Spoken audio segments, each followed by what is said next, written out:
Everyone, how are you all? I hope you are doing well. So guys, finally आज हम लोग class 11th geography का पहला chapter geography as a discipline को start करने वाले हैं. तो अभी तक अगर आपने चैनल को सब्सक्राइब नहीं किया है तो फटाफट से जाइए चैनल को सब्सक्राइब कर दीजिए. तो चलिए बिना किसी देरी के हम लोग अपना चैप्टर को शुरू करते हैं.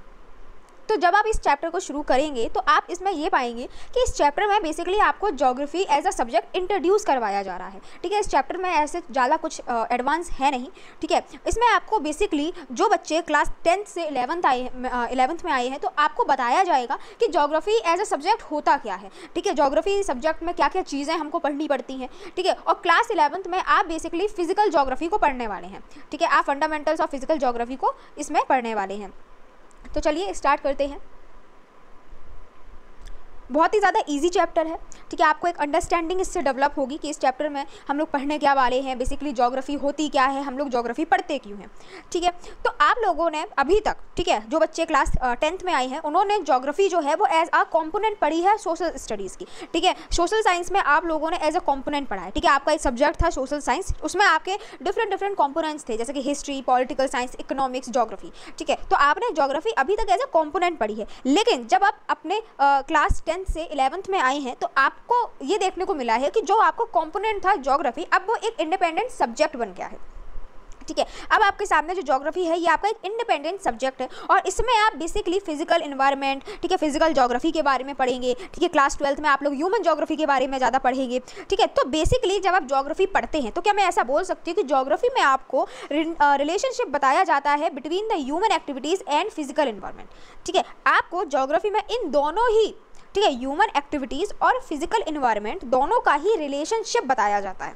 ठीक है, तो जो हमारा क्वेश्चन है, ठीक है, हमारा क्वेश्चन है कि हम लोग ज्योग्राफी पढ़ते ही क्यों हैं.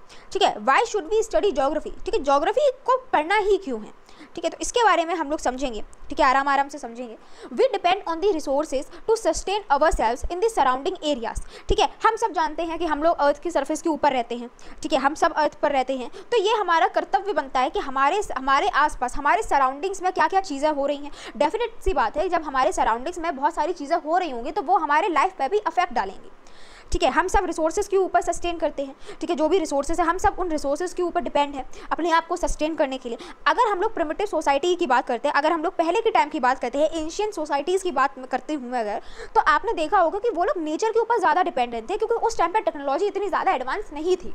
ठीक है, वो लोग एडिबल प्लांट्स एंड एनिमल्स को कंज्यूम किया करते थे.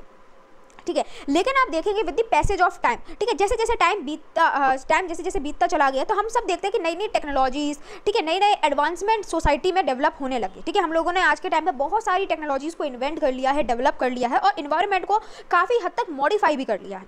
ठीक है, आज के टाइम पर हम अपने फूड को खुद से प्रोड्यूस कर सकते हैं. हम लोग नेचुरल रिसोर्सेज को यूज़ कर अपने खुद के फूड को प्रोड्यूस कर सकते हैं. ठीक है, अब वो नेचुरल रिसोर्सेज कौन कौन से हैं? लैंड है, सॉइल है, वाटर है.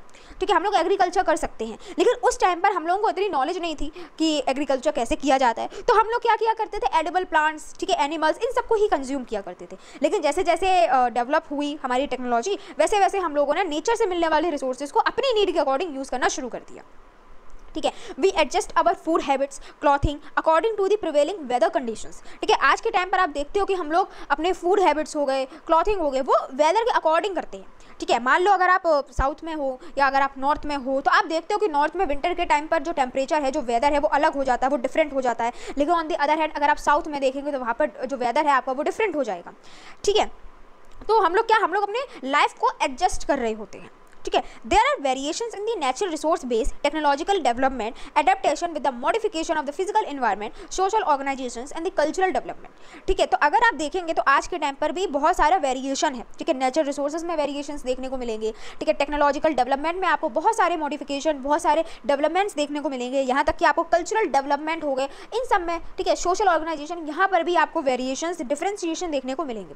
ठीक है, यानी कि आप जैसे मान लो फॉर एग्जांपल इंडिया है. ठीक है, इंडिया में ऐसा तो है नहीं कि इंडिया में हर जगह आपको नेचुरल रिसोर्सेज ज़्यादा देखने को मिलेंगे, हर जगह इक्वल लेवल पर आपको नेचुरल रिसोर्सेज ज़्यादा देखने को मिलेंगे. ऐसा तो पॉसिबल नहीं है ना. आपको एक जगह पर नेचुरल रिसोर्सेज ज़्यादा मिल सकते हैं तो दूसरी जगह पर नेचुरल रिसोर्सेज कम मिल सकते हैं. ऐसे ही टेक्नोलॉजी का केस ले लो. ठीक है, टेक्नोलॉजी आपको किसी एरिया में ज़्यादा देखने को मिलेगी, ऑन दी अदर हैंड हम लोगों को टेक्नोलॉजी किसी एरिया में कम देखने को मिलेगी. ठीक है, तो यहाँ पर बहुत ज़्यादा वेरिएशंस होते हैं. ठीक है, अब As a student of geography, we should be curious to know about all the phenomena which vary over space. ठीक है, अब आपका ये कर्तव्य होता है as a student of geography, आपको बहुत ज़्यादा क्यूरियस होना पड़ेगा ये जानने के लिए कि ये, ठीक है, ये फिनोमेना जगह के हिसाब से चेंज क्यों हो रहा है, ठीक है, अगर वेरिएशन है तो वो क्यों हो रही हैं, ठीक है। You learn about the diverse land and people, ठीक है, हम सब जानते हैं कि भाई हमारे इंडिया का ही एग्जाम्पल ले लो, India is a full of diversity, ठीक है, इंडिया में बहुत ज़्यादा डाइवर्सिटी है, आप देख सकते हो, ठीक है, तो बहुत ज़्यादा डाइवर्सिटी। अब ये डाइवर्सिटी क्यों है, ठीक है।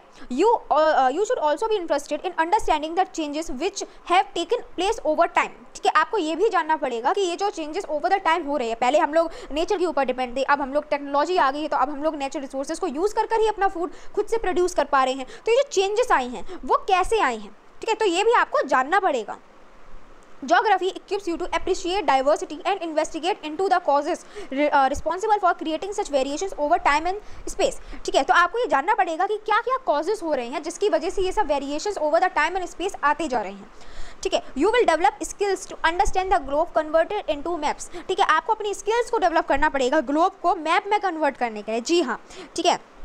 तो अब आप लोगों को मैप की भी स्टडी करनी पड़ेगी, ठीक है, ग्लोब यानी कि अर्थ के बारे में भी आपको जानना पड़ेगा, तो ये सब आपको ज्योग्राफी में पढ़ना पड़ेगा, ठीक है।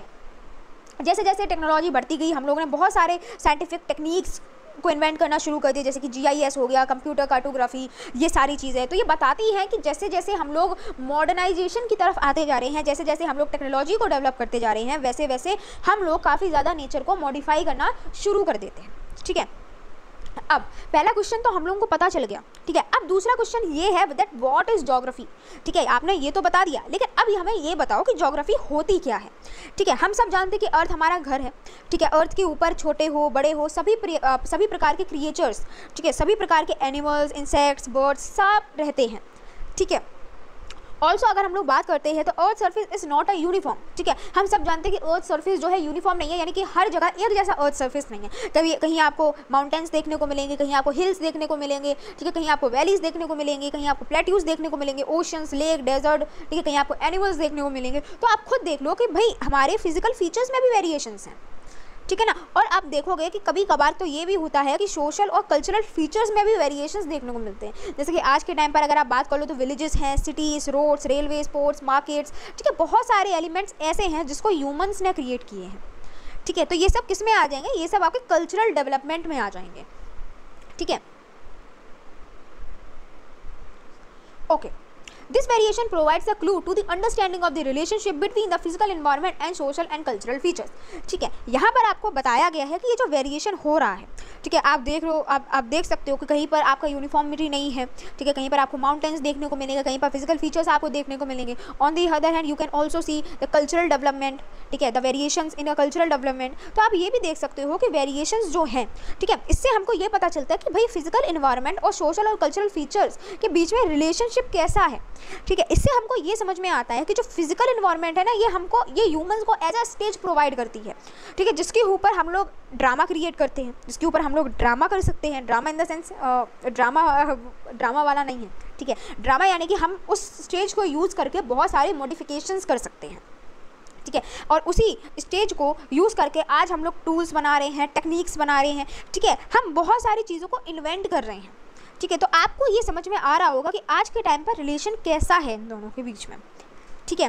तो now you should be able to adapt the answer of the question posed earlier to what is geography, तो नाउ आपको थोड़ा थोड़ा ये अंदाज़ा लग रहा होगा कि ज्योग्राफी होती क्या है, ठीक है, ज्योग्राफी है क्या। बेसिकली अगर मैं एक लाइन में आपको बताना चाहूँ, एक लाइन में ये है कि ज्योग्राफी जो है it is the description of the अर्थ, ठीक है, अर्थ का डिस्क्रिप्शन ही ज्योग्राफी को कहलाता है, ठीक है, यानी कि हम लोग ज्योग्राफी में अर्थ के बारे में समझते हैं, ठीक है। अब आपका इसमें क्लासिफिकेशन भी कर दिए गए हैं, फिजिकल ज्योग्राफी में हम लोग अर्थ का जो फिजिकल फीचर है उनके बारे में पढ़ते हैं, ह्यूमन ज्योग्राफी में हम लोग ह्यूमंस के बारे में पढ़ते हैं जो कि अर्थ में रह रहे होते हैं, ठीक है।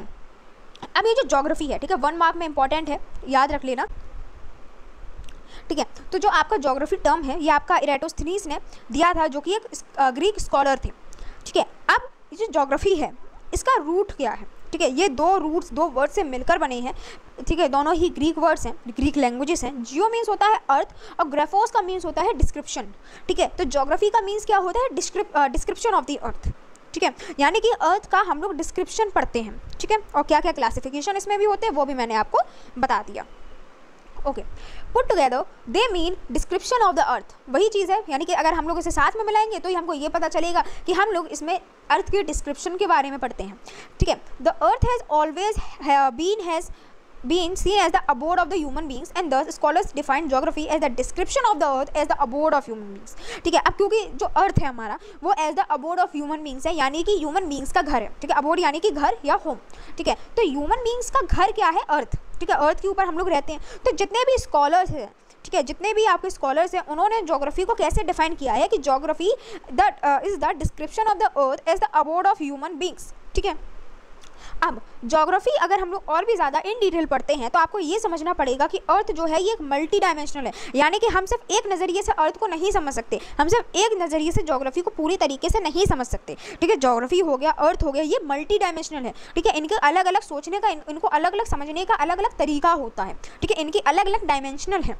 ठीक है, तो इसीलिए जो आपका ज्योग्राफी है ये अलग अलग डिसिप्लिन यानी कि अलग अलग सब्जेक्ट के साथ में इंटर कनेक्टेड है। ठीक है, अगर आप देखोगे तो जो आपका ज्योग्राफी है वो जियोलॉजी से भी कनेक्टेड है। ठीक है, पेडोलॉजी से भी कनेक्टेड है, ओशनोग्राफी से भी कनेक्टेड है, बॉटनी, जूलॉजी, मेट्रोलॉजी। ठीक है, इन सब से जितने भी सिस्टर डिसिप्लिन्स हैं इन सब के साथ में ज्योग्राफी जो है वो आपका इंटरलिंक है। अगर हम लोग इकोनॉमिक्स की बात कर लें, हिस्ट्री की बात कर लें, ठीक है, सोशियोलॉजी की बात कर लें, पॉलिटिकल साइंस की बात कर लें, एंथ्रोपोलॉजी, बहुत सारे ऐसे सब्जेक्ट हैं जिनके साथ में ज्योग्राफी जो है वो कनेक्टेड है। ठीक है, जिसके साथ में ज्योग्राफी जो है वो वेल कनेक्टेड है। ठीक है, geography is different from the other sciences in its subject matter and methodology. ठीक है, मेथड के अकॉर्डिंग, सब्जेक्ट मैटर के अकॉर्डिंग में भी हो सकता है कि जो आपका ज्योग्राफी है वो अदर सब्जेक्ट से थोड़ा डिफरेंट हो, लेकिन अगर हम लोग बात करते हैं तो दूसरे डिसिप्लिन, दूसरे सब्जेक्ट से ये क्लोजली रिलेटेड भी है। ठीक है, जैसे कि हम लोगों ने पहले देखा। Okay okay, we have noted that there exist variations over the surface of the earth in its physical and as well as cultural environment। ठीक है, वही लाइन सेम रिपीटेड है। हम सब जानते हैं कि वेरिएशंस बहुत है, फिजिकल इन्वायरमेंट में देख लो, कल्चरल इन्वायरमेंट में देख लो, क्या क्या वेरिएशंस है वो भी मैंने अभी पहले डिस्कस कर लिए हैं। ठीक है, अब ये बहुत ज़्यादा इंपॉर्टेंट है, areal differentiation. Now what is areal differentiation, होता क्या है? ठीक है, अब आपने ये चीज़ देखी होगी कि जो भी फिनोमेना हो रहे हैं कुछ सिमिलर होते हैं, कुछ फिनोमेना ऐसे होते हैं जो कि अलग होते हैं, जो कि डिसिमिलर होते हैं, जो एक जैसे नहीं होते हैं। ठीक है, तो ज्योग्राफी को पढ़ने का तरीका अलग अलग होता है। ठीक है, मान लो फॉर एग्जांपल, जैसे कि पहला तरीका है स्टडी ऑफ एरियल डिफरेंशिएशन।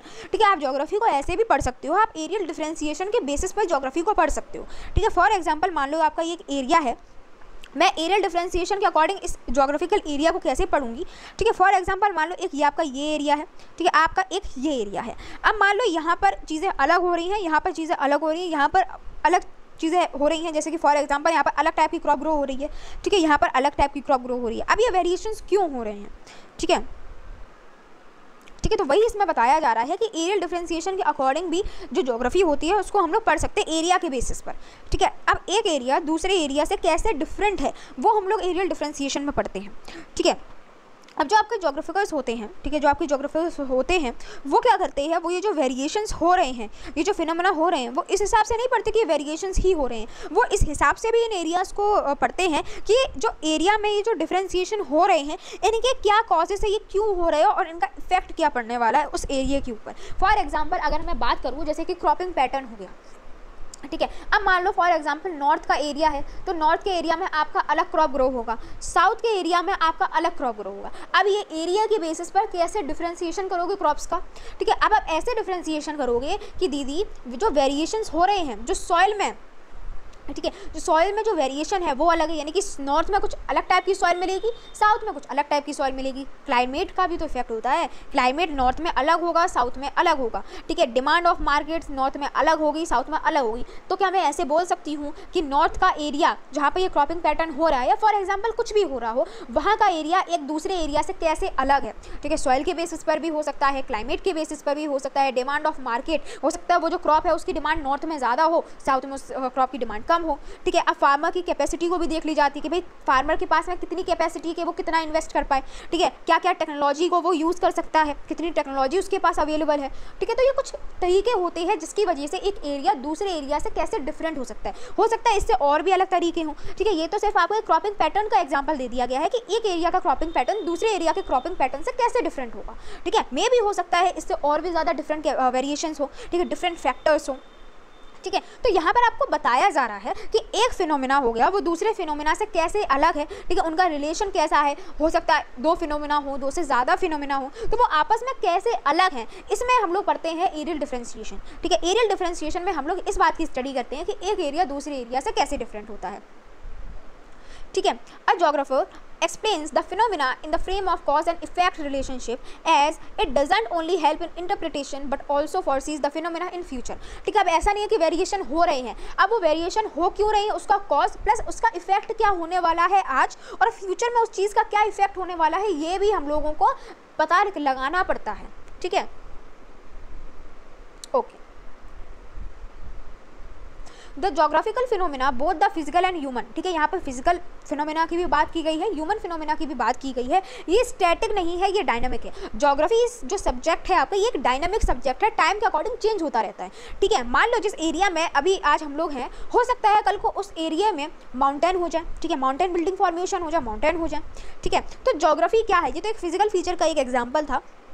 तो मैं आपको ये समझाना चाह रही हूँ कि जो ज्योग्राफी एज अ सब्जेक्ट है, ये एक स्टैटिक सब्जेक्ट नहीं है, इट्स अ डायनामिक सब्जेक्ट, ठीक है। इट चेंज ओवर टाइम, ठीक है। इसमें काफ़ी ज़्यादा इंटरेक्टिव प्रोसेसेस लगती हैं, ठीक है। एक टाइम जो आपके विद द टाइम, जैसे कि हम लोगों ने एग्जांपल्स की बात की थी प्रिमिटिव सोसाइटी की, ठीक है। तो प्रिमिटिव सोसाइटी वो भी ज्योग्राफिकल फिनोमिना की ही बात कर रहा है कि पहले के टाइम पर जब हम लोग इस एरिया में रहते तो वहाँ पर ये सारी चीज़ें होती थी, ठीक है, डिपेंडेंसी नेचर पर ज़्यादा थी। लेकिन आज के टाइम पर आज हम लोगों ने क्या किया है, with the help of technology we modify the nature, ठीक है, and we use the natural resources, ठीक है। तो ये सारी चीज़ें जो हैं आज के टाइम पर चल रही हैं, ओके।